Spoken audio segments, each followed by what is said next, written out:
Në prag të çeljes së sezonit turistik, Bashkia e Pogradesit në bashkëpunim me institucione të tjera lokale ka ndërmarrë një aksion për pastrimin e vijës liqenore.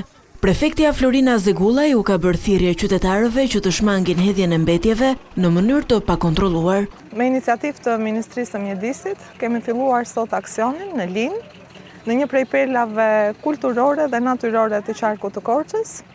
Në fakt, fillon ky aksion në kuadër të angazhimeve të përbashkëta në nivel qendror dhe vendor.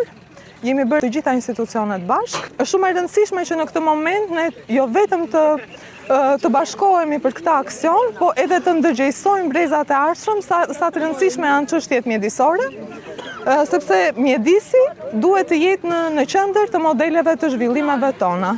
Ndërsa Drejtoria Rajonale e Arsimit në Korçë ka siguruar se nxënësit do të vijojnë të angazhohen në nisma të tilla pastrimi edhe në të ardhmen. Ne mësuesit, drejtuesit, në kurrikul kemi vendosur edhe orë edukative për pastrimin e zonave, kështu që kjo është më së miri përfundimi i vitit shkollor dhe përfundimi atyre orëve të cilat janë bërë gjatë vitit shkollor.